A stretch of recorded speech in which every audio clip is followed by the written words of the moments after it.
Okay, good evening and welcome everyone to our October 22nd, 2018 Park Board meeting, and welcome to all of the viewers from home as well. This evening on the agenda we have two main items, the Gilman Boulevard Corridor Framework and the 2019 Park Capital.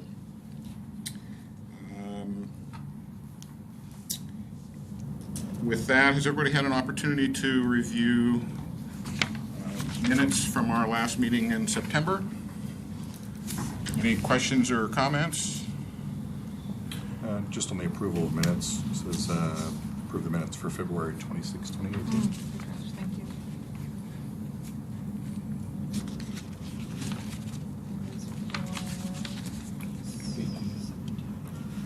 That's September. Oh. Page 5, 66. Cool. Thank you, Jonathan. Thanks for the correction. Anything else? Just real quick, right above that, it was the year 1018. Minutes that's Latest Park Board meeting. I'm Way right. back in time. Some fast thing. I'm right. Okay, got those Got it. corrected? Okay, anything else? Any other comments? Not, could I have a motion to approve minutes? I'll approve the minutes with the two corrections. A second? Second. Everyone approve minutes, please say aye. Aye. Any opposed? Minutes are approved. Thank you for that. So next on the agenda is public comments. We have a few people with us here this evening. Would you like to make any comment? Briefly. Okay. If you could just state your name and your relation to the city, David. Interesting podium. David Campbell, 255 Southeast Andrews Street. I talked to Connie today, and I haven't done my research like I should have, but she had raised some concerns about trees in the middle on Gilman not being as sufficient. She thought it was better at the two ends of Gilman, but wanted to see more trees in the middle.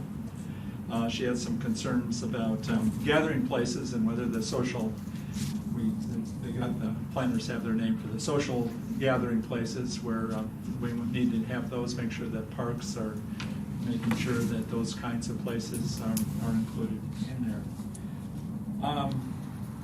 Fruit trees are out there, and I know how much time I spend on one apple tree each year. I can understand why the fruit trees and that kind of thing are not going to make it in the long term, and we need to think about trees and have good ones that are going to last a long time. I don't believe it's a conspiracy by the park department that somebody I talked to kill the trees on Gilman by not watering them. I know there was other issues that caused that watering problem, and trees on Gilman are really important, and trying to figure out the best long-term trees are important as well. I know our two urban villages have huge budgets just to deal with their tree problems and how they interface with sidewalks and utilities and all the rest, and we need to think about that. Living but near 2nd Avenue, I know how much time the city puts into those flowering pear trees or whatever they are on 2nd Avenue. It's unbelievable how much time certain trees can take of your time. A couple other things. As we're looking at bikes and scooters and electric-powered vehicles, they go real fast and they're real quiet, and we've always talked about how great the valley floor is for getting around on a bicycle. Human-powered bicycle is great, and it's going to be even faster, easier with electric power, but how we mix or don't mix people on those vehicles, or how we control their speed or whatever on bike lanes, sidewalks, parks, and all the rest is something that's being dealt with all over the country. But the need Issaquah gets ahead of a lot of issues, and this is one hopefully can show some good leadership on. Lake Sammamish State Park, thanks to this guy over here, Chris, I'm chair of the Trails Committee. for the Friends of Lake Sammamish State Park. They got a lot going on with looking at putting large woody debris in the creek and stabilizing the creek, putting a bridge midway between Lake Sammamish 56 and the lake, and they're looking at trail issues. But trails are cheap and easy compared to some of the projects that they're planning on the park. So that's exciting. One improvement on the Squawk Mountain to Lake Sammamish is the acquisition by the state park of the lakeside property, which was the property, maybe it's old news to you, but it's the property right next to the district court there, west of the district court, across the street from the Taco Time. And they've apparently, I haven't been there to check it out, but they've got it fixed up, and there's no campers there. Lakeside spent a fortune cleaning up a bunch of camps there and all the needles and all the rest, and I think they decided just giving that to the parks was a cheaper thing than having to try and manage it. So we're doing some good stuff, good work going on between the city and the state parks. Thank you. Thank you, David. Any other comments this evening? Okay. So we're off to regular business, and Gilman Boulevard looks like our next item. Great. So my name's Brianne Ross. I'm Senior Transportation Engineer for our Public Works Engineering Department, and I'm here tonight because I am Project Manager for Gilman. And we wanted to talk about Gilman with you guys, knowing the intersections it has with the Green Necklace work that you guys did earlier in the Park Strategic Plan. So that's why we wanted to come and share this with you here tonight. Briefly, we'll just talk about where we're at. We've been at this project for about 6 months. We've done a pretty lengthy public engagement process, and we've got some higher level framework, which was included in your packet to discuss. So the area that we're talking about is Gilman from SR 900 to Front Street, specifically. And when we first set out to do this project, we wanted to make sure that we considered safety and safety improvements along Gilman, considered a plan for the future Gilman, knowing that the use on Gilman would be different in the future with the various land use changes, being the central Issaquah. It's going to be denser, probably more residents living on Gilman, knowing that commercial core will look different. We also wanted to make sure we had meaningful community participation, and we could build a consensus around where we should go in the future with Gilman, and that would feed into our future projects out there. And so this is how we approached it. We first, not first, but we took a look at all the existing conditions and existing plans we had out there, including the parks plan, and then did an online survey, stakeholder workshops with the business and property owners along Gilman, and then a community open house with residents and business owners and community members alike. And then here we are now. We've got this framework document, and we are presenting to you all. The next step is to go take this document to council in January. After council gives us endorsement that we're heading in the right direction, then the next phase will be to really solidify this and develop a corridor concept. So right now we're still at this higher level of vision and goals and objectives, and that then after we get some head nods, we're going the right direction, we can really put lines on the page and start to get into the details of how wide are our sidewalks, what is our bike facility, where do we have center medians, those types of things. So that'll be in the coming phase. So these are all the various documents that we reviewed and how they relate to Gilman going forward.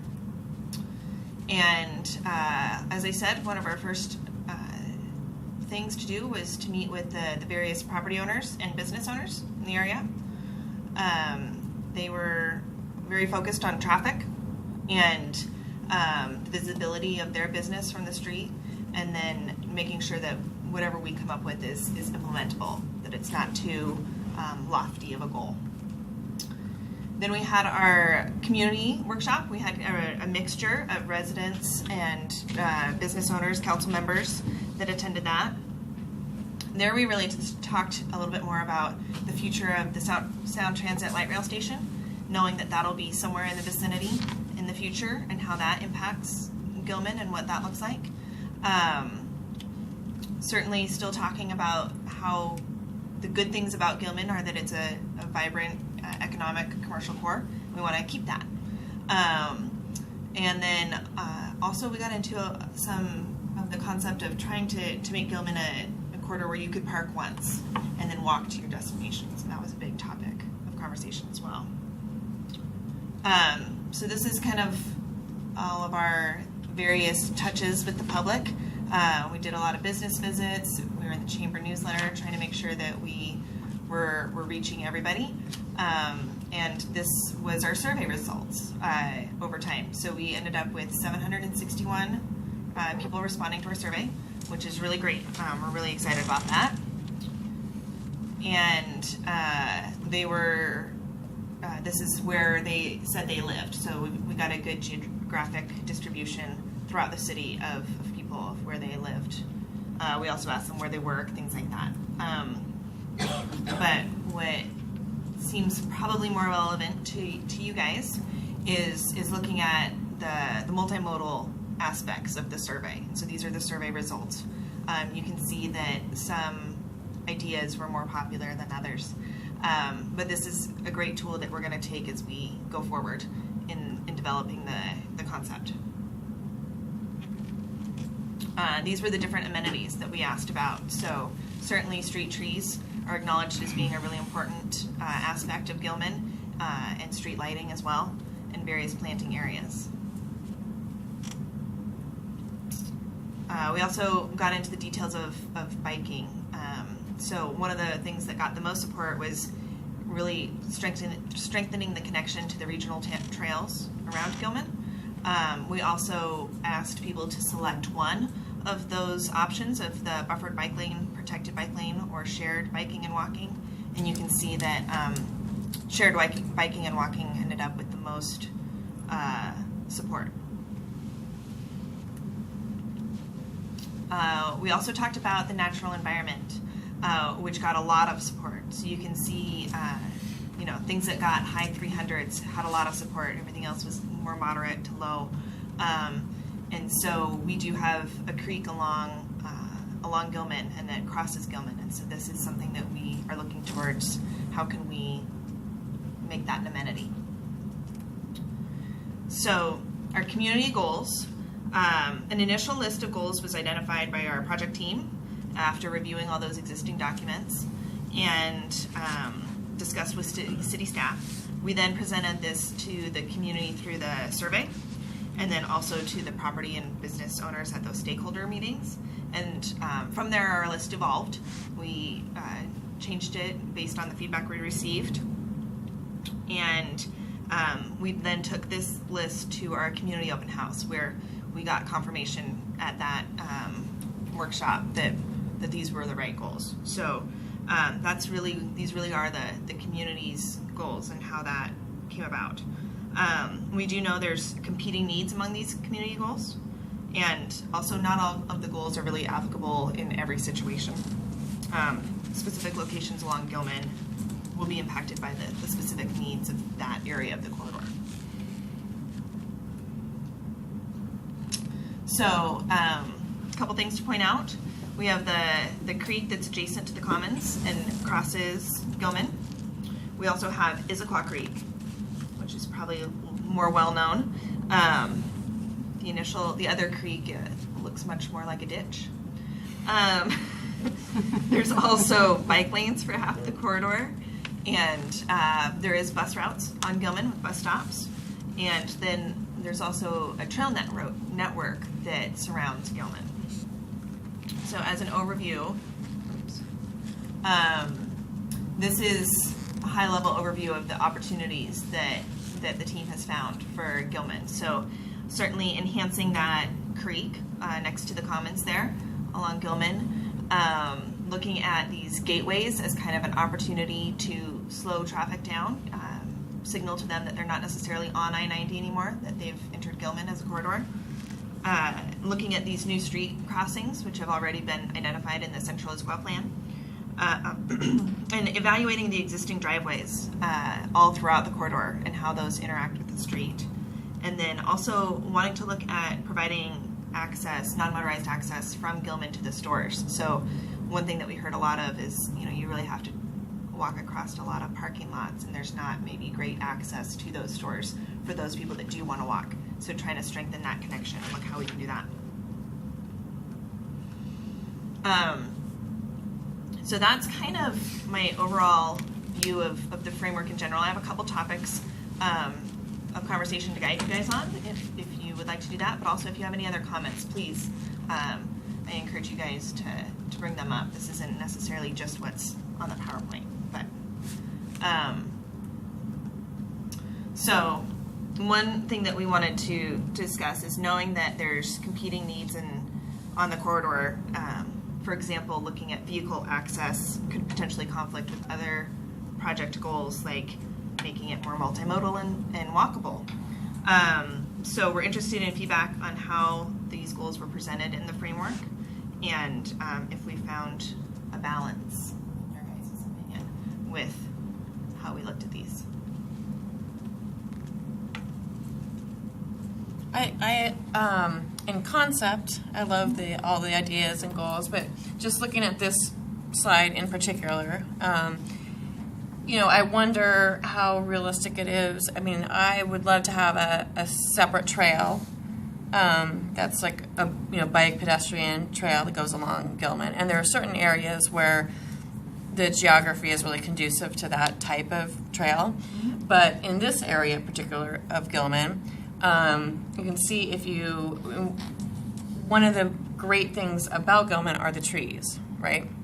And how do you do anything to widen those sidewalks or add a trail and preserve those trees? And also acknowledge that there are businesses, on the other side of those trees. And often those buildings are pretty darn close. And so I would be interested in how the city would anticipate kind of prioritizing those needs. Like, is a multi-purpose trail going to be prioritized over the trees or over those businesses, or like how do you envision this actually being implemented in those areas of Gilman where there are buildings right close to the street? Right. So, great question. In Gilman, in some areas of Gilman, there's a decent amount of right-of-way. So as far as having the businesses close, there's some areas that we have some flexibility to work with. Others, notably on this end, closer to SR 900, the right-of-way is tighter, and we have less room to work with. But I think that the vision that we see for Gilman really is one where there are more residents living down there. There's more apartments or condos close by. There's a light rail station somewhere in the vicinity where you have people that really want to walk or ride their bike. The residents in Atlas that we spoke to really want Gilman to be more walkable now. A lot of the business owners had a different perspective, more of the perspective of, well, they're not going to walk into my store and buy a fireplace and walk out, right? But so I think that, making it a more multimodal corridor is going to be a priority. And how does that work with the trees? We're really looking at the trees as all probably reaching their maturity about the same time. And so we're looking at how do we create a succession plan for those trees? How do we look at finding the tree, putting trees in a location that works long term and potentially replacing some trees?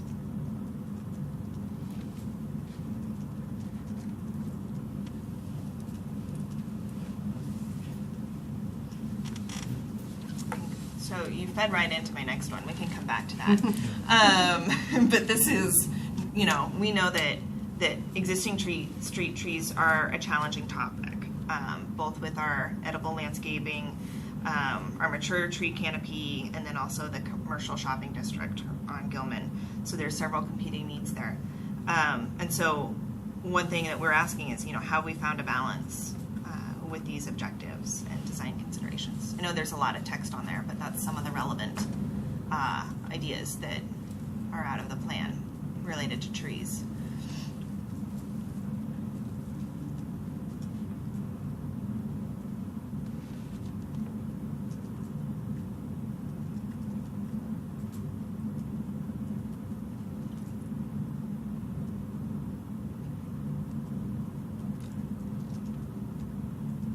As you're reading, I can touch on a couple of those bullets because we've been working on this in a collaborative fashion, and I appreciate you being here, number one, and having a chance to chair and getting this feedback from the park board so early on in this process.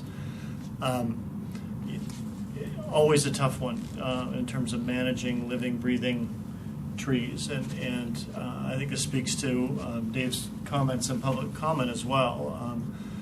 We've got a lot of aging infrastructure on Gilman. Street trees, really healthy, vibrant street trees require irrigation. So what was happening, and I think what the community saw this summer, was really the reality of a broken 30-year-old irrigation system. So as irrigation is breaking and getting torn up from the roots, we had a water issue out on Gilman that was really evident in a drought type summer. So we created some alternative ways to get water, and we'll plan to do that. But really what it shed light on and brought to light was, as Gilman is getting reimagined, and we're going to be living these next couple of years in this period of time that there's likely going to be a future investment being made on Gilman. Our first priority is we're going to maintain those trees in place. There's no plan of taking them down prior to that work happening. But there is a reality that as that corridor gets reimagined, there's some trees that are likely going to need to be replaced. Certainly replacement and keeping a tree canopy along that corridor is a priority and something we've communicated. It very much speaks to the Green Necklace Plan that you see in the bullet. The edible landscaping is a little bit of a different animal in that we as well have some fruit trees that are getting tired, some of them aging out. Really want to ask ourselves, great vision and a great thing to invest in 30 years ago, 30 plus years ago. But is it really the place that we want an edible landscape in this community? And so one of the considerations is, as that corridor gets reimagined, what would it look like to remove that edible landscape from the right-of-way? We have some opportunities within our park system. Let's place an orchard. Let's place some fruit trees in another portion of our park system that would, A, be a little easier to maintain, B, could produce a crop that isn't next to car exhaust and other such pollutants. So anyways, a couple of the discussions that we've had as this has been going on. And just the whole safety aspect of people out on the median, taking fruit. That's just really and honestly, and also respecting merchants and our neighbors and being a good neighbor. And in some cases, those the canopy of a fruit tree isn't necessarily the one that maybe someone who's looking for signage and exposure to their business. Those aren't necessarily complementary either. So many variables and varying priorities that as you really look at balancing them, this may be, or as Gilman gets reinvested perhaps this is the time to look at relocating that. So it'd be nice for everyone that's removed that two are replaced elsewhere, or something along those lines. So that There's a lot of trees out there. there's a lot. or one for one, maybe, if that's too much. Yeah. Let's, again, much more discussion with the community, but certainly something we want to get out as a discussion and create that opportunity. And If that looks like something that we want to consider doing, then yeah, I think there's some time we could spend as staff and the park board. Where are some locations? Where are some ideas? We've certainly brainstormed a couple that could be really, really cool. The space itself would also dictate what the size of that orchard would be. But we have some great opportunities. We really do. Is there any consideration given or opportunity for noise reduction? One of the sort of repellent aspects of that area is the I-90. You're between 90 and Gilman, and this little strip of green, and that's a little bit desperate at times. But maybe with this or with light rail, there's an opportunity to get some separation. Absolutely. That is one of the ideas that we have discussed, and granted, it would absolutely require coordinating with WashDOT, so that's not necessarily something that we can on our own undertake. But yeah, you can see we have kind of identified those squiggly lines up there. That is intended to be some sort of a sound barrier. Especially where Gilman is so close to I-90 in that location. Yeah. So that is something that we are looking to try and pursue. Again, not something that we can do entirely on our own, but something that we want to work with WashDOT to see if we can't get that accomplished. Good point. Rian, the other comment I have about the trees along the trails is those trees mature, the roots always disrupt the trails, and there's a big maintenance. Mature trees and old trails have a maintenance issue and a liability of the panels moving up and down and people tripping. And so in the long term, I don't know, planting trees alongside the trail, I don't know if it's the best thing in the world. For long-term maintenance, and that might be better to separate them, put them in the median and the trail on the outside. Yeah, also tree identification's come a long ways in terms of street trees, and really, again, right tree, right place, right? That's what I'm what are kinda the saying, right but tree to put? The mature for trees street that are out there, it's not the best time to be putting a trail right alongside a mature tree. You might have to plant something there that's more suitable. There's also improvements in how they're planted. Exactly. Not only how they're planted, how they're maintained, the type and the species and hybrids that really take into account still a beautiful canopy of a tree, but one whose root system is more complementary to a street setting as opposed to in the middle of a park. So I know a number of those factors will certainly be taken into consideration. And I am an engineer, not an arborist, and so that's where I rely on my friends very heavily in parks for guidance. Phone a friend. That's right.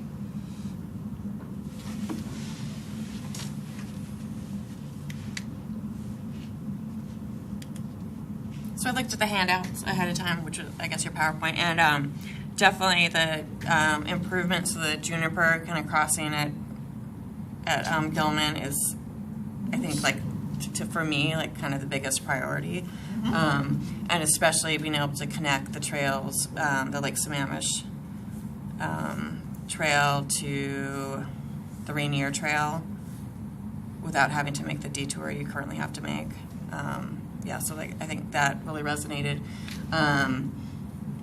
All of the driveways where people potentially turn left, I think that is a huge safety concern that you've identified, and I think that's right on. I think, and these are not park comments, I guess, but I wonder, to me, coordinating with the DOT on the Gilman 900 crossing, to me, there are other places where I would prefer the city to look at improvements first, like the primary one being Newport and 900, and the left turn lane coming from the Park and Ride in Tibbetts, which backs up all the time. There can be no traffic on 900, and you might have to wait for 2 or 3 lights at the light where you go into Tibbetts and the Park and Ride. Just backs up, and it's just they only lets 8 people through. So it could be a Saturday afternoon and you're waiting. So for residents, I think that would be a bigger priority to me than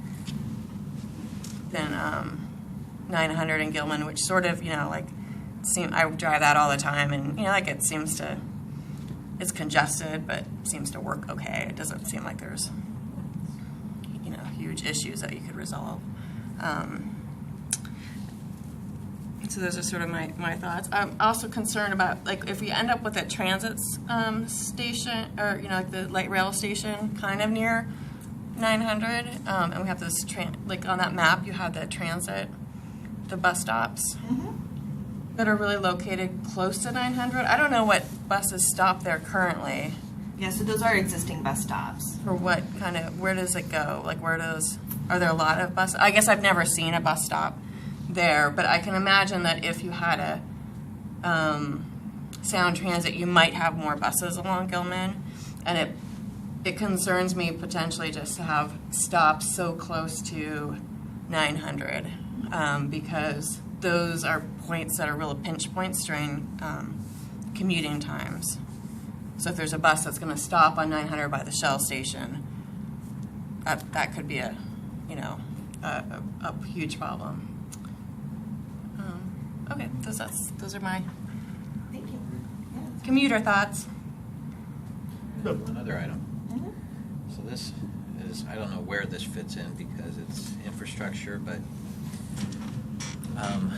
if you look at what the city of Duval did, their corridor, they have, a highway goes right through the center of their town, but they made a bunch of improvements and created a sense of place and identity.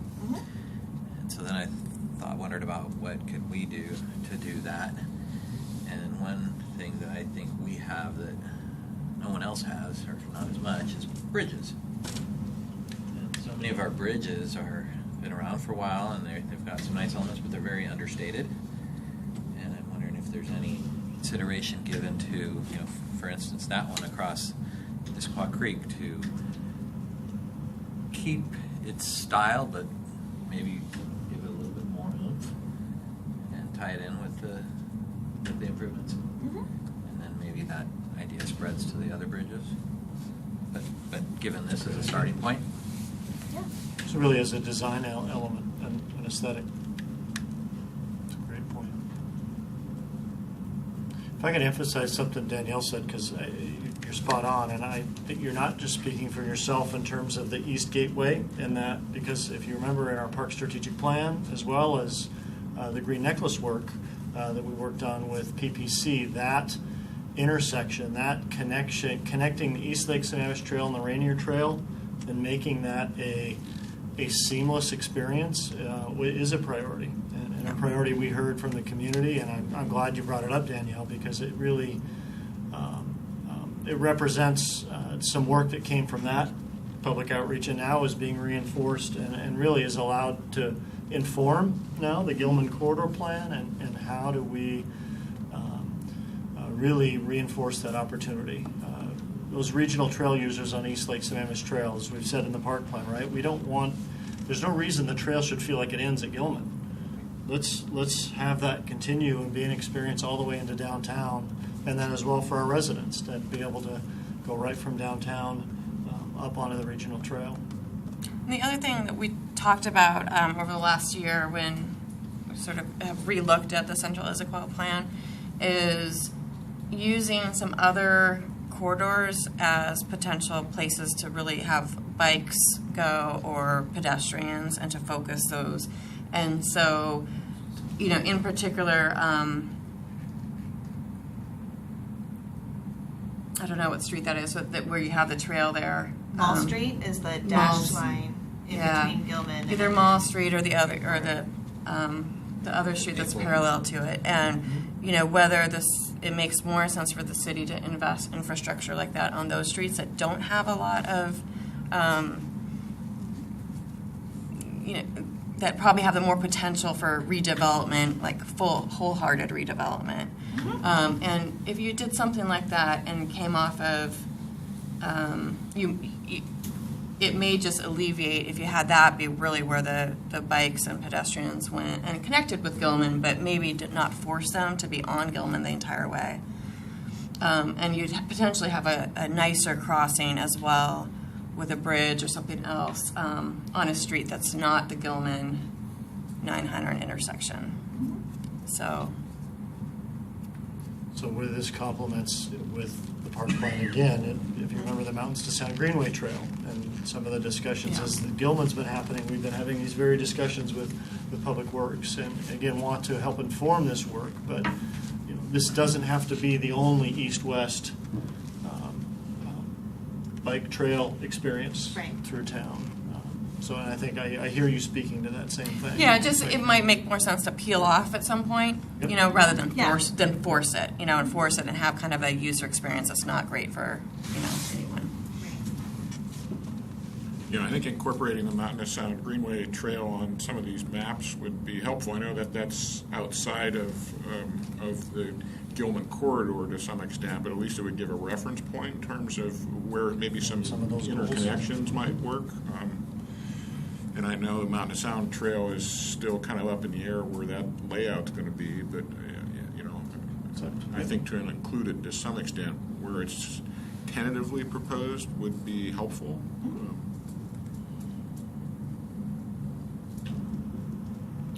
Yeah, great points. And we've heard this before as well, that people don't envision, while there's bike lanes for half of the corridor out there now on the street, only half of it, that people don't necessarily envision Gilman as being the bike corridor, right? That we want to accommodate bikes that happen to be there, but maybe that's not where we want to draw them. That maybe there's another corridor that goes parallel that could be more appropriate.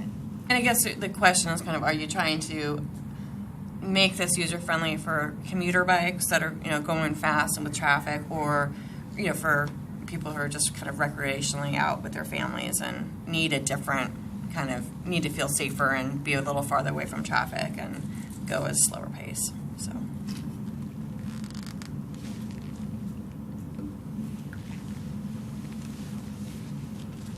Are you looking at acquiring any property kind of along Gilman for park purposes as a city? So from my perspective, I'll let Jeff or Jennifer chime in. We're looking at really what's the roadway right away looking like, and how do we use that to the best extent we can. Certainly in some areas it's wider than others, and so we've got some room to play with. In some areas we're going to have to decide, can we work with the existing right of way, or do we need to look at acquiring right of way to do a full street build out, or having developers dedicate that as they do their frontage improvements would be the other avenue for that. As far as specific parcels go for parks land, specific parcels, no, not yet. Again, referring back to our earlier work with the Green Necklace Plan, if you recall, we identified some areas and areas that we want to be watchful and mindful of. I think as the sound transit, in fact, I think there's language within the Green Necklace Plan that talks about as sound transit begins its siting process, what a public gathering space and where there's opportunities to have some other public gathering complement that, I think becomes an opportunity. Other than that, specific park nodes along Gilman, no, that hasn't been identified in our park plan, but complementing sound transit, and then I think we're also, that other existing corridor, the East Lake Sam Trail and Rainier Trail, and if there's need or opportunity for reinforcing that experience, that's a consideration as well. What's the timing for sound transit? Kind of identifying where it might want to locate. So that's something that we would like to work with Sound Transit and WashDOT to identify sooner rather than later. Yeah. But also knowing that's a complex process with a lot of partners. I think that we're really hoping we can get that identified in like 5 years or so. But starting to really work on that process and get that identified sooner rather than later will really help us as we look at the whole central Issaquah area and what the various, street networks and everything else look like. So you envision implementing this before we know where Sound Transit's going to end up? Yeah. So we're mindful that Sound Transit is coming, and we're trying to make sure that what we do would accommodate that in the future, certainly not preclude that in the future. But the purpose of this plan really is to help city and developers look at projects in the future. We've got people that are coming in for redevelopment, and they want to build frontage improvements. And it would be really, really great if we had a Gilman corridor concept where we could lay it out and say, this is exactly what you should build. And we don't have that right now. So that's the need that's driving it, and the schedule that's driving it before Sound Transit comes in. And is that the expectation for the state as well, that in 5 years, whenever they're ready to actually implement and start looking at sites, then we can say, here's all the work that we've done, here's where we think that you should put it, to our best efforts, we believe this is the optimal location, and kind of go ahead and point them in that direction? Yeah, everything that I know in talking with other cities and everything else is that, we want to get out ahead of that effort and say, this is where we would like you. And granted, it's their decision, but we don't want them to come and be like, oh, you just put it wherever you want, right? We want to be proactive in that effort and guiding that effort, and so that's our goal. Well, for this framework, it looks like linear parks is probably more of an opportunity than much of anything else. Given its current commercial uses, yeah, Right. yes. Right. Yeah. So that's where we could be more closely involved as this moves along, as to where placement of those might be, what they might look like. Absolutely. And that could also lead to potential acquisitions for smaller spot parks along the way, potentially, that would interconnect maybe some linear parks. And the snapshot for the data that you provided on that, was that just a collection of the most requested features? Because linear was in there, but it was the lowest of the options that were on that slide. Right. So we, knowing about the green necklace, certainly we had the linear park in the survey options that went out to the public. And I could make that bigger. That would make my guesswork different. Is that it? Yeah. And so that's just how they chose to vote for it, right? So we provided these options. But there were more Yeah. than... There are more than just the three options. Yes, so what I'm asking is, we're saying linear parks, but this is clearly the lowest interest from the survey respondents. But is this just a look at the highest responses, the most preferred options, or is this all the options that were This was all the options. Okay. Yeah. With respect to natural environment. Was it a forced choice? So No, they choose could one? pick as many of them as they wanted. The only time we forced the choice was, which bike facility do you prefer? And they only got to pick one. Every other one, they got to vote as many as they wanted to. They could have clicked all three. Seems like there's actually a way you could end up doing all three. Certainly. Yeah, because there's a lot of features, Issaquah Yeah. Creek, the other creeks. Well, and the planter strip on the linear side can be the bioretention Yep. swale alongside. Yeah, certainly. So for the picture on the right, Mhm. are there areas where the city right-of-way would actually extend out, would be long enough or wide enough, I guess, to accommodate an area like that? So we don't have, lines on a paper yet because we don't have a concept. Council was very specific. They didn't want us to go to the public with, here's some alternatives, which would you like? They wanted us to go with empty arms to the public and say, what do you want Gilman to be? And so that's what we've done. What do you want Gilman to be? And so we've heard that feedback and then that's when next year we get to put lines on the paper. So potentially yes, and But maybe no. but right, but it really depends on how that kind of shakes out as to what sort of facilities we end up doing and things like that, right? What is the city's right of way? Is it 60 feet or what's the actual width of that Varies corridor? pretty dramatically. I think, and you're testing me, but I think at its narrowest it's about 80 feet, and I think it goes up to about 120 feet. Really substantial then. So should be Roughly plenty of room speaking. for those linear park. Certainly in some areas, potentially. I was going to say, it goes fast, and there's a lot of competing needs on the corridor. Yeah, but yeah. Well, just as an example, though, how much of that is being used now as right-of-way? I mean, is there additional room to actually widen what we currently have set up on Gilman? In some areas, we're not using all of our right-of-way to its maximum extent currently. And some are Yes. maxed. Yep. Is there a visual anywhere established of that yet? Or The right-of-way? of what's actually used and what's still remaining to be open? On my computer, but not something Not that yet. we've published. Be nice to see that somewhere along the line. Certainly. Yeah. Does that fall into the lines on paper phase? Right. That's lines on paper phase. But I mean, we do have. Conceptual design. Yeah, we do have an aerial photo that happens to have the right-of-way lines on it, right? Yeah. So that's where, but yeah, Right, but you we could- haven't. you could look on IMAP, Right. or I can show you one IMAP. But I think that's pretty instructive to share with people as you're having this conversation, because if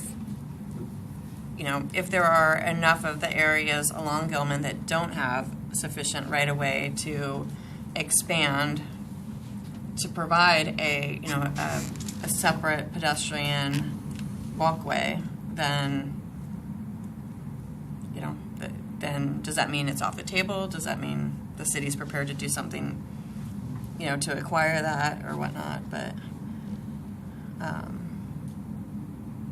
especially if there's significant areas that don't have that, where we are using all the right of way. At the risk of interpreting too much from this one survey slide, I'm gonna give it a try anyways. Just food for thought. Interesting to me that when residents are asked and not forced to choose between one of these three, but they could check all three boxes if I'm not mistaken, right? Correct. Or one or two. I think this speaks to something Danielle was getting to in a comment. I'm going to try and connect these. I think there might be a recognition, at least by the 700 and some respondents, that not even half of them, when they think about Gilman as a place to experience a linear park, to be the place that I want to go walk and bike with my kids, it's probably not the corridor that they're signing up to say that's the one.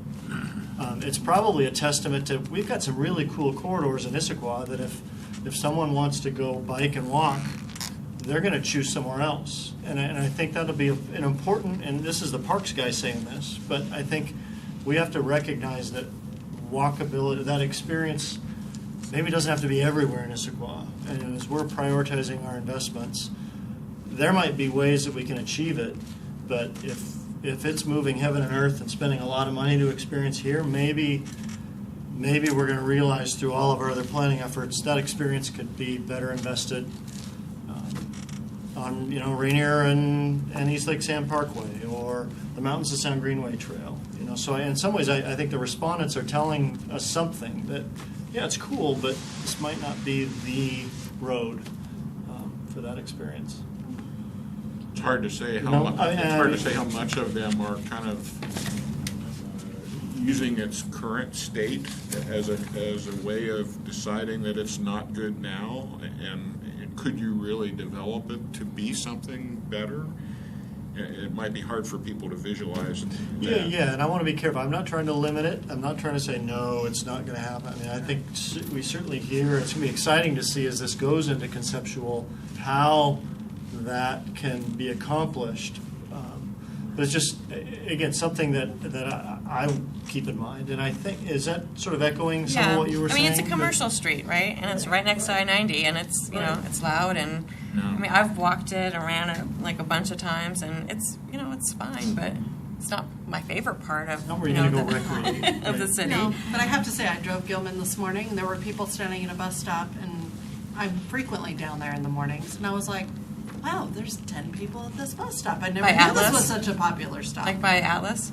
Yeah, it was I have seen them So things there, are yeah. changing, Oh, yeah. and we have to remember that development's going to continue, and we need to really be forecasting how that new development's going to be and what was, and with the things we like about it now, how can we carry those forward and still be giving it a new shape in the future? So walkability in that urban sense for a function and a purpose is, again, something It'll be we kind want of to a- achieve. yeah. But, It'll be a commercial corridor in comparison to what the Mountain to Sound Greenway corridor might look like. Yeah. I mean, it's 5 lane road. We're not getting away from that, right? That's and there's other corridors that we have that are not 5 lanes. But And then- we want people to be driving there and, going to this, restaurants and the stores and, be able to get in and out and, that has to be a priority for our city. to create an environment to the point where it's attractive enough so that people can go and park their car or whatever and use the entire corridor without ever having to get in their car again. Right. And mix with the density that will Right. is predicted to be there. Mhm. So people that live there and walk around, and there'll presumably be pockets off the sides of this to go to for whatever, shopping, dining, hanging out, whatever, coffee. And you It's a get to very- predict the future.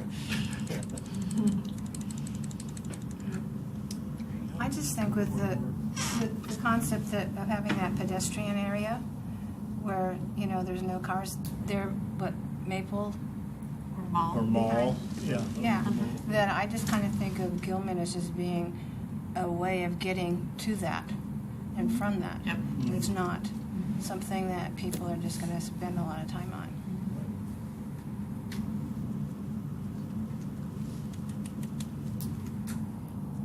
Are you exploring putting, medians that are planted in the middle of Gilman to cut down on some of the, the left turn, to keep traffic from, just as a safety improvement? Yeah, so, some of Gilman has those center medians and some of it doesn't, has the two Right. left turn lanes, right? And we are absolutely looking at all of the driveways along Gilman and how, one of the main goals of this project is safety improvements. It always started as a safety improvement project and it's staying a safety improvement project. We know that we have a high rate of accidents on Gilman and that's a priority to address. It's not always an easy conversation when you talk about driveway access, but that's one that we need to continue to have as we get further in this process. Yeah, and certainly some cities just deal with that by allowing U-turns, Right. like forcing you to go one way and then turn the other. Right. It's not unheard of. There's absolutely ways to mitigate it.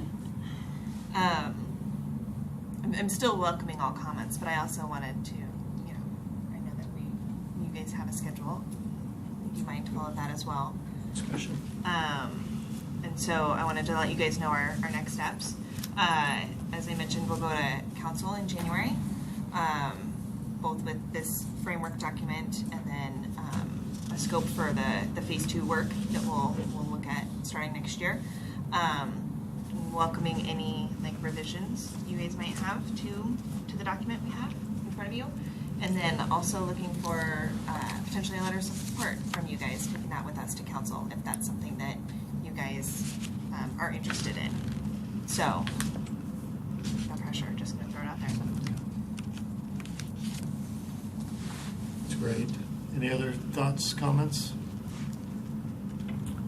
When would that letter of support come from? You're saying December before the January submittal, or do we get to look at it again, or?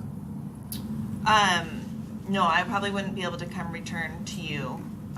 It would be kind of based on this document. Certainly if it was a we support some items but not all items, or something like that, or specifically what you do endorse. That's great. But yeah, we'd probably be looking for that. Actually, with the holidays, I'm going to say November, by the end of November.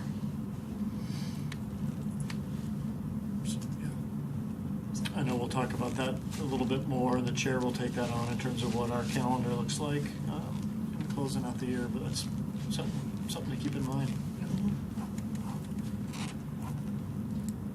Brianne, thank you. Thank you. Very, very much. I Thanks for appreciate your it. work on this too. And just, again, the collaborative approach and incorporating us and other departments and other boards and commissions. It's good work. It's not easy work. It's good work. Thank you guys very much. I appreciate it. Thank you.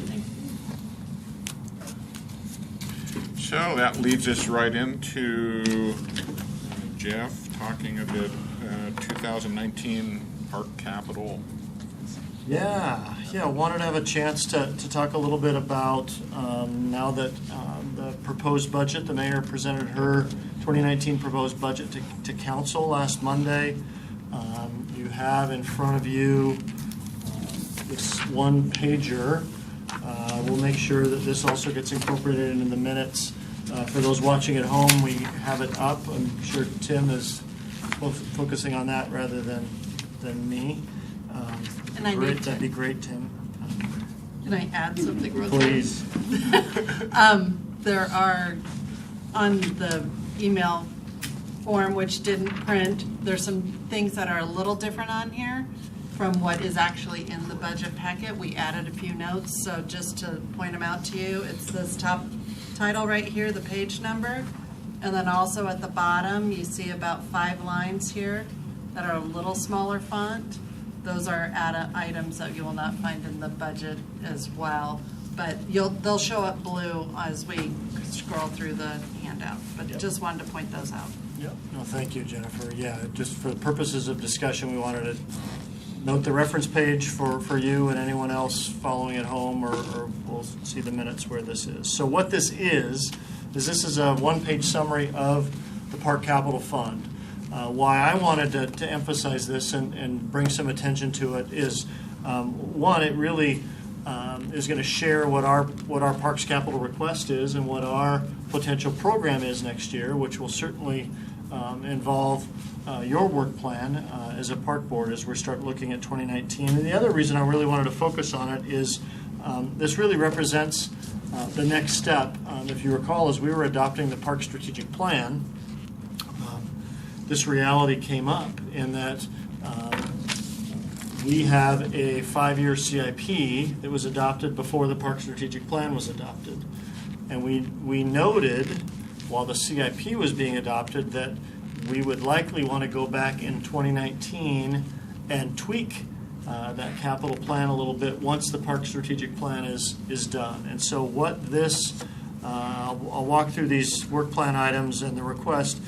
These are really guided by that adopted park plan. As we worked with the mayor and the mayor's office on putting together the proposed capital improvement plan or the capital budget within the plan, we really wanted to better align it with the Park Strategic Plan. So a few tweaks. I'll mention what those are.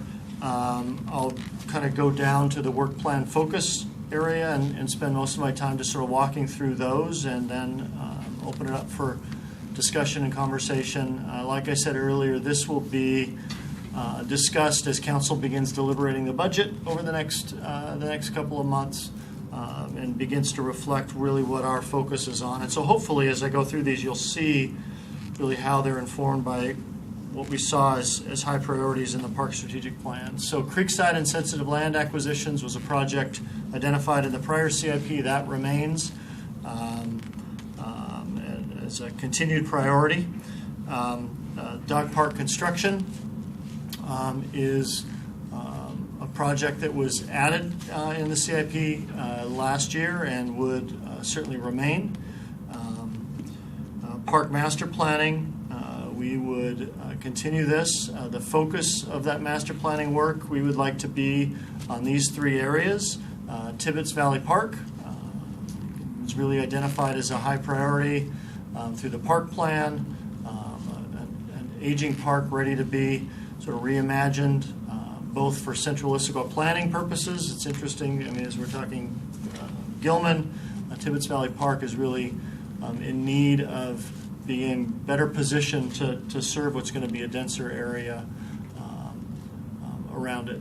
Veterans Memorial Park and some of the surrounding parks, Depot Park and Pedestrian Park, how that park relates to Old Town and Front Street, how it relates to the Rainier Trail corridor, and some of the planning we have on that corridor. Saw that as a real priority park to begin doing some master planning on. And then the Issaquah Creek Corridor Trail planning. This is taking, again, that vision. If you remember you used the spine word, I probably shouldn't, but I just did. That really core anchor element of our park system. This would be beginning to take the next step of how do we really start to identify actual trail siting and trail connections within that corridor. And again, that is a corridor that would go from Squaw Valley Park to the south all the way up to Lake Sammamish Park, State Park. Confluence Park improvements and turf upgrades. We were successful in receiving a state grant, you may recall, last year through Department of Commerce. This is taking, really in a lot of ways, it's maintenance. It's taking the grass areas of Confluence Park and adding irrigation, doing some soil enhancements, soil amendments to really create more of a usable lawn for events, for folks to picnic, folks to put up a volleyball net and play some volleyball. So really just improving the function and capacity of that space for both events and just general public use. Blackberry Park improvements was also on the CIP. There was some, when that park was transferred to us from King County last year, there was a portion of funding that went with that. This would be doing some minor improvements to that park and following through on that commitment that came with the transfer. The Bike Skills Park at Central Park, as you know, the public engagement for that work is underway. This is though it's identified as new, it was certainly identified within our park plan as an interest of diversifying some of the elements in our park system. It's also, historically, some funding was provided. As Issaquah Highlands was developed by Port Blakely, so this would be getting that project fulfilled and done. A little bit more on that project later in the director's report. Hillside Park site planning and phase 1 improvements. This is also identified as new. This really came out of both the park strategic plan and also some prior work that happened. It predates me, so I'm probably not going to get the year right, but I think there was some public engagement around Hillside Park a number of years ago. This would be sort of taking that work, also realizing some of the feedback that came out of the strategic plan related to how the neighborhood park relates to the cemetery, how there's a real desire and interest to create is there a trail connection that could get the Squawk neighborhood down into the downtown area a little bit better. So this would be doing some site planning work that doesn't look at those needs individually, but let's look at all 40 acres in a more holistic fashion, and then following up with some phase 1 improvements. The last new item, Front Street Properties placemaking. This is taking those properties that the city's been assembling and purchasing. You may have noticed as some of the houses have come down and we're really just maintaining them as undeveloped areas. This would be an exciting project that would look at how we might activate that in an interim way. So this would involve some public engagement as well as all the other ones, and looking at not a full-blown park design for that area, but how do it's really a strategic area. It's got a relationship to Front Street. It's got a real gateway sense to being the sort of the southern edge of our Old Town. There's some fun ways that we might consider activating that. So we're requesting some funding to do that. And I think it represents a lot of what we heard in the Park Strategic Plan about how do we activate some of these underutilized or unused areas, and also incorporate placemaking into the system. The trail projects, Falls Drive is up in Issaquah Highlands. These are some improvements that have been sort of on and off the board for a number of years, but desire to get those completed. The Swamp Trail Boardwalk, this is really a life cycle reality. We have a boardwalk that's in need of some work and some replacement, so getting that done. The East Sunset Trailhead is really looking at and incorporating some of the work we've been doing with Department of Natural Resources as well as King County. This is the trailhead that is right on the end of Sunset Way, really is the gateway into West Tiger, into Lake Tradition Plateau. How might we look at just some improvements to increase the functionality of that trailhead?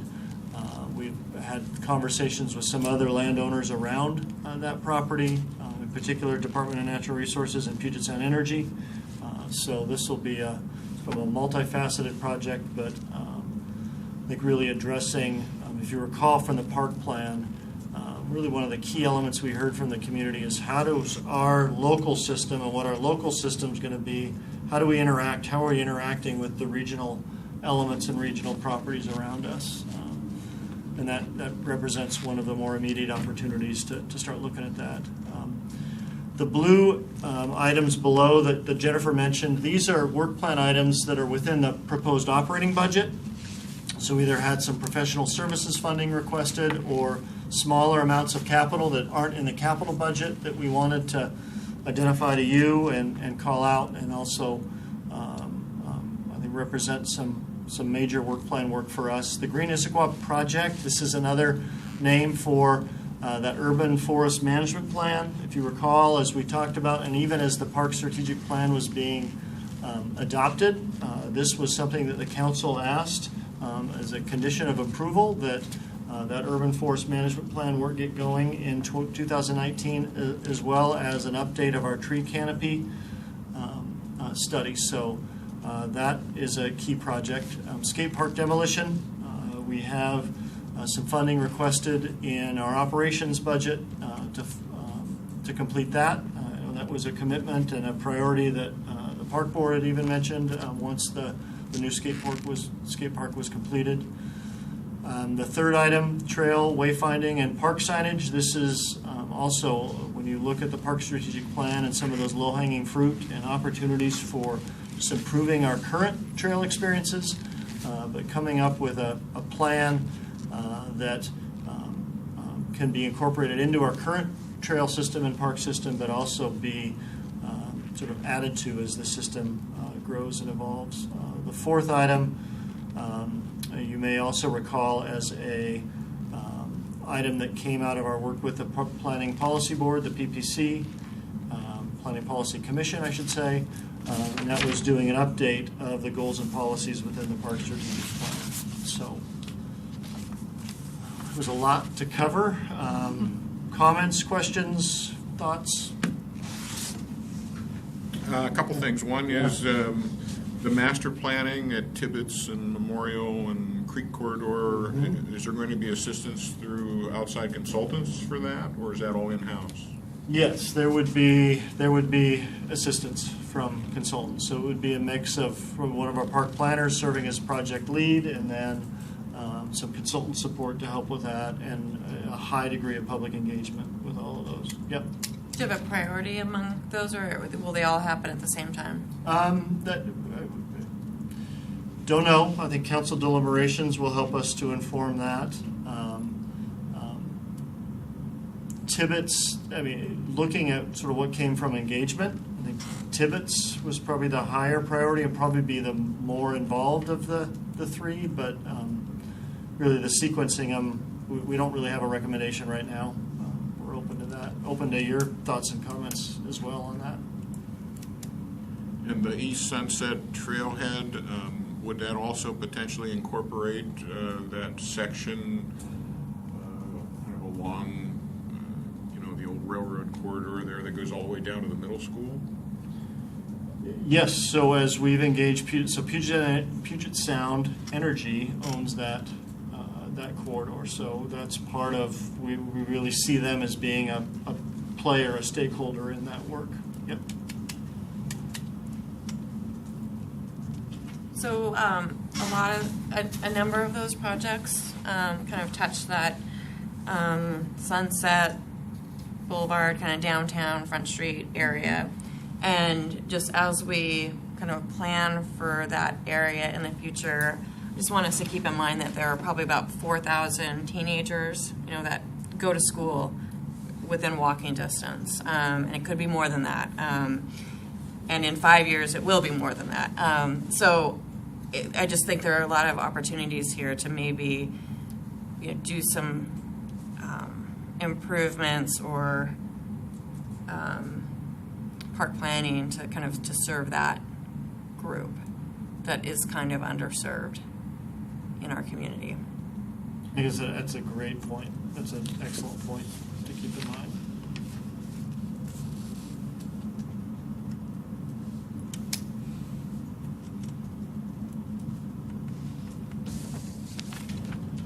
So represents a busy year, for certain, but we like to be ambitious. We have a second park planner position that I'll just mention this, that we had recruitment out for. We had really strong response, 48, I believe, responses to that. So looks like a very strong pool. We'll be interviewing maybe 6 or 8, and the goal is having someone on board so that this work plan is actually doable. But exciting, very exciting. The thought too, and you'll hear, I think it just is, I want to emphasize that this tweak of this CIP is not what I necessarily see happening in future years. This really represents this off year where we adopted a park plan. The 5-year CIP gets updated next year, so there'll be public engagement with that 5-year CIP. This 2019, rather than it just feeling like a gap year where we're just kind of sitting idle, here's a chance to do some tweaks to let the park plan inform the work, to get us going. And then as the 5-year CIP process starts happening next year for 2020 to 2024, we'll be that much, just think, better positioned to continue to progress with these investments. Is there any future thought to get another arborist, hire another arborist to deal with the tree issues we have here? Another arborist or that license within our park operations team? Yes. Yep. It seemed like that was an important position we lost in the recession. Yeah, I'm not familiar with the history of how it Someone to worked. put together all these different issues that we're running into with the trees. Yeah, I think as we've really taken a look at our park operations team, and there's been some reorganization done, and just how are we identifying the needs within that group. If you recall, we brought together the open space group and the park group and created one team. I know we're looking at that very thing, and in fact, also in the operating budget, so not part of capital, but I'll mention, we had requested an additional park operations, park maintenance worker, and that's in the proposed budget request as well. So we'll be talking about that as well. But, Kind of in follow-up to what Joe just said, I think at the time when they decided to get rid of that arborist, they were thinking about using outside consultants to do that work. It'd be interesting to actually see how much of that actually really occurred over the course Quite a of bit. yeah, Yeah. there's a lot Probably of enough, Citywide, probably yeah. enough to Yeah. justify having it in-house, you know.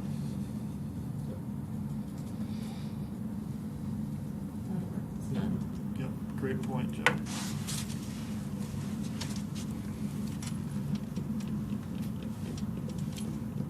Looks good, looks busy. Glad you got somebody else coming on board. That'll be by 1st of January, maybe? Yeah, that would be the goal, that we can hit the ground running in 2019. Yep. Any other? Congrats to you as well. We're gonna have another year, another great year in front of us. Any other questions or comments on park capital? Well, I guess I would say this represents a bit the master planning kind of without any actual funding for implementing is sort of different than what we have done more recently, where we sort of have had known that we've, had a bond or whatever, a park bond that has generated money, and then we're going to, so we have sort of like a budget. So it'll be interesting to me, at least, to see sort of what it is that we're planning and how we're managing costs and expectations without a funding source. Yeah, it's a great point, and it's really a chicken and the egg. I don't know that there's a perfect way to do it, right? As we start looking at funding strategies in the future, whether it's a future levy or a bond, ideally you have some park master planning done that really helps to inform what actual costs are and begin to prioritize what those investments are versus shooting for that and guessing, so it really, it's a great point, because I don't know that there's a perfect Yeah, I just look at what trade-offs. What we did with Confluence, and we master planned for an expectation of being able to use the space that's like the park facilities, right? And so part of that master plan included some like actual recreational, space in that area. And so to the extent that that's not happening, that plan is sort of incomplete, right, until we get to do that. So it's just kind of... Yeah, it'll be a key part to, and I think something for us to consider, again, to try and mitigate those trade-offs is as we launch into these master planning efforts, that's where setting some criteria and what are some goals of that master planning effort to try and, again, not set a perfect outcome, but how do we maybe set some parameters that allow us to not be so aspirational that we're overshooting what financially might be realistic for us in the coming years. And knowing that phasing more often than not, especially for a large park like Tibbetts Valley Park, to think that that's just going to be a single phase, those are tough to fully fund all in one shot for any park of that size, much like Central Park or Confluence. But it's a great point that either method has trade-offs, and how we best mitigate those trade-offs. Yep.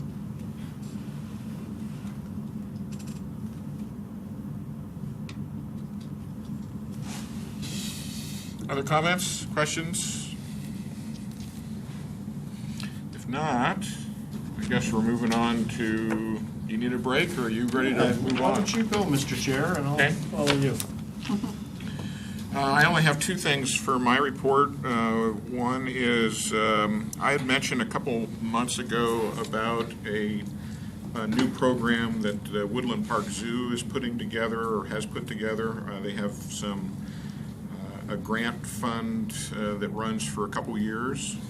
And the program's called Coexisting with Carnivores. Issaquah has many in terms of our bear population, and maybe not quite so much in cougars, but bobcats and a lot of coyotes. And so they chose Issaquah to partner up with for this program. They've rolled it out a few months ago. They're doing some informational meetings this month. I went to one on the 11th of October, and their last informational meeting is this Saturday at 3 p.m. at the Issaquah Library. So if anybody is interested to get more information about that, that'd be the place to go.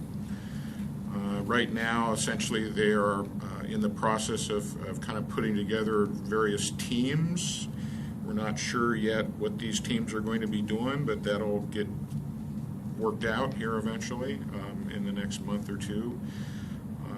And, you know, this is really kind of an educational program, probably more than anything else, that is reaching out to inform the public about how to, you know, really cohabitate with our wild creatures here and stay out of trouble and still be able to have them, you know, have access to our environment here. So that's, they also are doing a rather extensive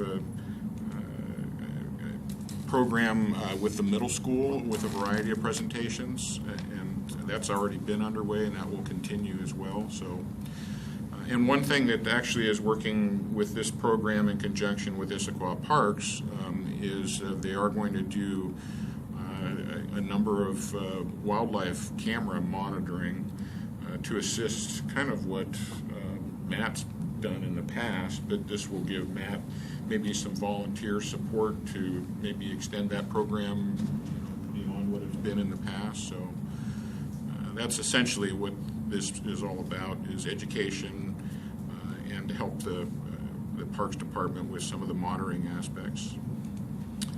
My next thing is really talking about our holiday schedule. So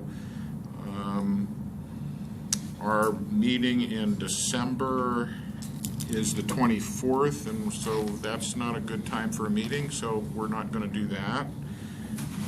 Our meeting in November is set for November 26th, which is the day after Thanksgiving holiday weekend, and so we kind of kicked around the idea of maybe coming up with something in the middle of that to have as the first week or so of December being our next meeting rather than November 26th. We're looking at tentatively perhaps December 3rd or December 10th as kind of an alternative, which will be our last meeting of the year. So maybe a raise of hands of who might be interested in December 3rd. Look, I think if we want one of those nights, or maybe one with the other being a backup, is the Lake Sammamish Festival of Lights, what used to be the holiday boat parade. Right. You want to take that into consideration. That's On a Monday night? That's not going to be on a Monday night, though. That's not I going to think be a that's Monday going to be night. a You know what? I'm weekend. sorry, I was looking at, Yeah. so no, that was on a Saturday night. Right. Yeah, these are both, the 3rd and the 10th are both Mondays evenings. The 3rd is a city It's probably a council city meeting, council regular meeting, council so that might meeting. not be the best. Adopting the So budget, so the yeah. 10th really would be 10th would be the ideal. better. Everybody okay with I'm good with the 10th? Yeah. That is the November, December Right, meeting. right, right. It's a good plan. Okay, good. We'll do that. And that'll give us a little more time, because you needed to also kind of come up with some, you know, what were the results of the public engagement for dog park? Yeah, I'll mention that. Yeah, that's. You mentioned some of that, but I don't know if maybe you need a little more also time to put some of that together. Yeah, as we launch into the next phase of engagement, that would be good timing to do, do the engagement in November, come back in December. Okay, good. So December 10th is it, and November 26th is not it, and December 24th is not it. So amazing, one more meeting before the end of the year. So that's my part, and Jacob's not here for a youth report, so I guess you're going to be our closer tonight. Do it. I'll do my best. A couple of visuals. If you recall, we're maybe for that December 10th meeting, we will have our quarterly director's report and more of a PowerPoint of probably a myriad of things going on within the department, but some relevant visuals for some of my update items. Community center flooring, I know we've updated you along the way as to really the scope of the project, and as we really decided what type of flooring we were looking at. I think Brian gave an update, verbal update in September. Just here's some photos, if you haven't been inside, that sort of talk through the progress and the process. One of the advantages we found with, and really cost-effective ways of why hardwood made sense on the gym floor is we were able to do it right over the carpet.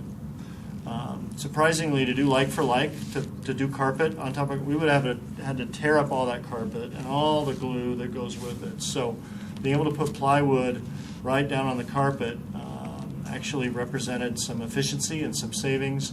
The picture on the left, you see the plywood being laid down.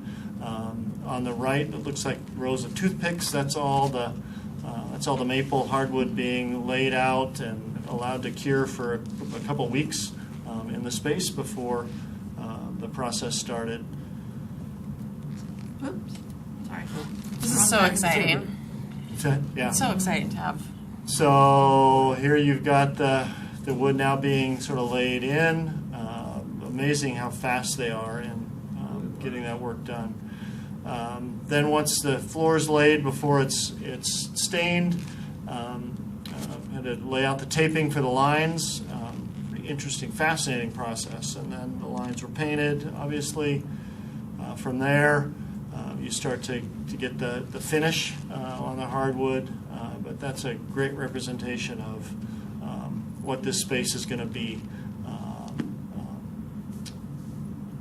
the gym floor. Something I didn't notice when I was in there, are they going to be able to maintain putting those volleyball poles in? Oh, yes. So, yes, absolutely. So once the wood is set and cured, they'll go in and cut the holes back for the volleyball standards and some of those other uses and standards we have in the gym floor. So yes, absolutely.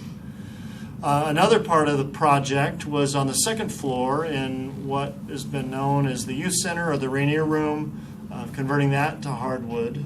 That's what you're seeing here. There's also some acoustic treatments we did up on the ceiling, really preparing this to become a much more versatile space. And you've heard us talk about this, where we've had some historic noise issues, having so many mixed uses down in the gym. But for those fitness classes and programs that want to pump the tunes a little bit, hey, great. Come into here, you're going to have some hardwood to do that on and a little more isolated space. So just is going to give the staff a lot more versatility in programming. Next, this is, I think, it's going to be a great piece of information. It's going to be exciting to share with the community. As the park bond from 2013 is nearing completion, all of that work, those $10 million of projects, as Central Park Pad 1 was done, as some of the Creekside acquisitions have wrapped up, we are pretty much done with that, with those investments. And so we've worked with, Jennifer and I began brainstorming some language and started to work with a graphic designer that our communications team put us in touch with. We're going to be sending out a postcard to the community as a report out as to what was accomplished with their investments. What I'm going to show you and what we're going to scroll through is also a web version that'll go on the website once that postcard goes out. But really, in the end, just a great story to tell. The $10 million that the community chose to invest in these projects resulted in $16.3 million of work being done. So that $10 million was able to leverage another $6.3 in grants and other funding sources. So scroll on down. The postcard again is going to be a little smaller in representing all these works, but we just wanted to represent what was committed to get done. The playground equipment at Muirwood was replaced in 2015. The pool renovation was completed, as was the playground replacement at Gibson Park. We had some turf drainage improvements, if you remember, at both Tibbetts Valley Park and the community center were completed.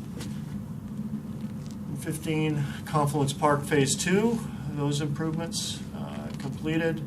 Again, with a little more verbiage that I'm not obviously reading as we're scrolling through these, but talk a little bit just about the project, how the project came together, what got accomplished, and then obviously the new turf fields and lighting at Central Park. And lastly, the open space and Creekside acquisitions that got accomplished. So just a very important story to tell, right? I mean, there was a strong commitment by residents in this community to say, yes, we want to do this, and I think it's a good time to report back out what got done. And in a lot of ways, I think as we start doing our 2019 work plan work, I think another item that will likely be before us is beginning to really think about funding strategy. And what is that funding strategy for the next either set of improvements, or how does this community want to financially make these investments and continue making these investments into its park system. So yeah, wanted to share that with you. The postcard right now is scheduled, will likely be going out sometime in November. We'll be coordinating that with communications and mayor's office and council, but look for that to be hitting the streets. A couple other items I just wanted to give a update on verbally. Also in the 2019 operating budget, just a quick update on the senior center. As you know, we as the city, as the department, took over interim operation of the senior center. It'll be 2 years ago in January. As we did that, we committed to really leading community engagement in what long-term operation could look like, should look like, how we want to accomplish that. That involved an advisory group last year. It involved a lot of conversations with council.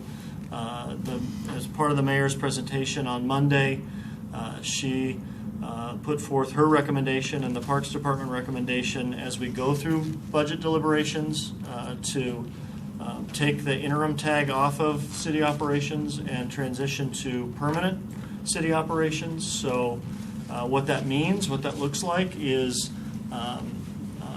it would mean some tweaks to the budget, some added expenditures, but also some added revenues. We'll be having that conversation with council as we go through deliberations,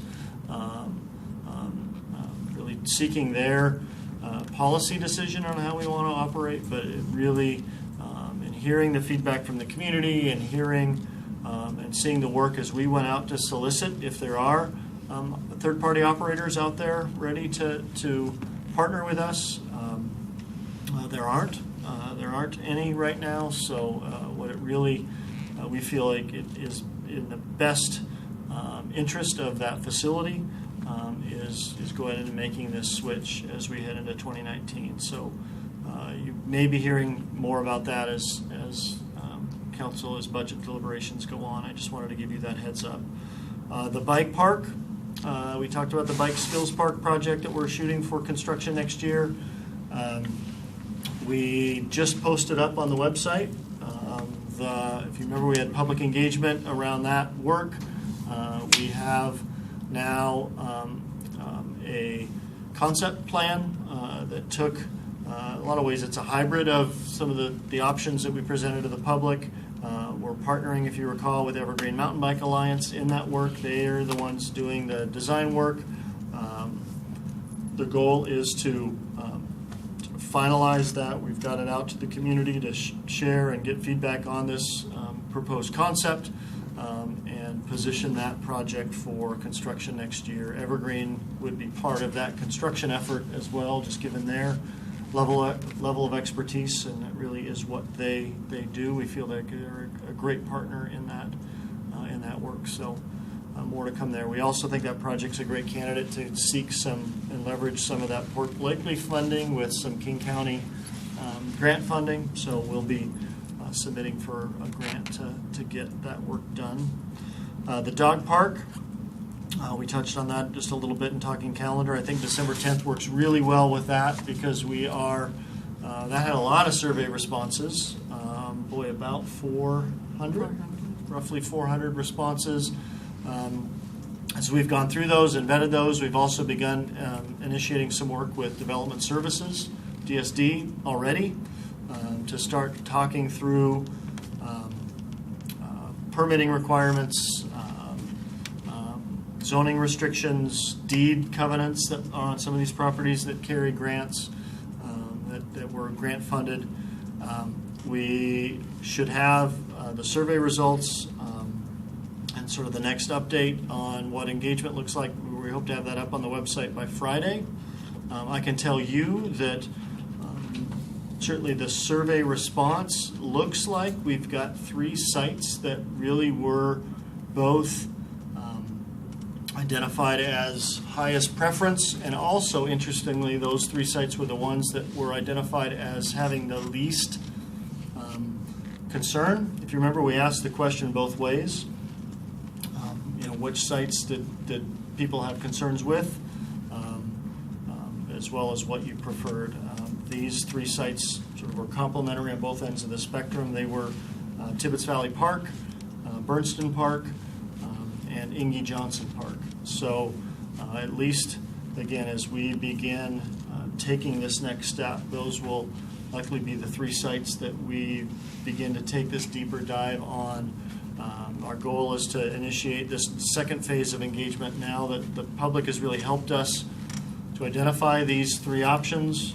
Now it'll be sort of a deeper dive into what's possible at each of those 3 sites, how to incorporate, what are some of the preferred elements that the community wants from the dog park, not only the work that was done previously in 2015, sort of asking that in a new way to get updates on that, all with pointing towards having a preferred site identified, having discussion probably December 10th with you all as the park board. I don't anticipate asking action that night. I think as we've had discussion, we would sort of follow the precedent that you've been seeking as a park board and having some deliberation on the 10th, and then our meeting in January being ready to get a recommendation from all of you on what that preferred site would be. We feel like that really positions us well for our construction goals into next year. We're also, as we do this phase of engagement in November, we'll really be continuing to solicit and hopefully begin to build and frame up what a Friends of group would look like, and who that might be. And so as we're moving towards this preferred site and what design and construction would look like next year, we would have a strong resident group that is pretty clear is out there, but a resident group that we would be able to partner with in both the construction and the operation of that site. So more to come with that, but certainly exciting effort. Last item I wanted to touch on was just updating you on some work that the Art Commission has been doing, but I think there's going to be a nexus with us in parks, so just something for you to begin thinking of for 2019. Don Fells is an artist, a local artist, who was commissioned by the Art Commission to do some work for the city of Issaquah to look at, and again, this is really through the privy of the Art Commission, to look at how to incorporate sort of the culture and history of Issaquah into its public art within the city. That naturally led to our public spaces. And so I've had the chance to have a couple of conversations with Don as he's been finishing that work this year with the Art Commission. It's led to really an opportunity. He's going to be requesting some additional funding and work with the Art Commission to take the work that he's done in looking really in essence how might art within our public parks and within our public spaces not just be art, but also speak to place, also speak to history, also speak to just the culture of Issaquah, past and present. This work may dovetail, again, depending on his work with the Art Commission, into, as we begin doing master planning work on these sites, there may be an opportunity to bring through some Art Commission funding some work that is, as we're engaging in master planning and looking at the site, there's also the opportunity to start looking at how might art be incorporated into those sites. And again, art that isn't just plopped, but it's art that speaks to Issaquah. It's art that talks about this place and this community. So certainly more to come. I think as last year represented, or I shouldn't say last year, we're still in 2018, Right. as this year represented really that opportunity for Green Necklace planning and the park board interacting with the PPC on that important work. Interesting to just think of. There may be an opportunity as we're doing this master planning work to do some collaborative work with the Art Commission. So more to come on that for certain, but just wanted to tee that up a little bit. That's all I got. I have a couple of questions about all that. Yeah. Okay. All that. The community center, when's that going to be back open? Will it be before basketball season starts for your Yes. youth? Yes. So November, I don't have the exact date in front of me, but before the quilt show. There's a quilt show that we committed was happening. I want to say it's that first week in November. Yes. And then the timing of the postcard that you're going to send out, will you please just make sure it's like well after election so it doesn't get lost in all the... Yes. Yes, that's why it'll be, That's on yes. our radar.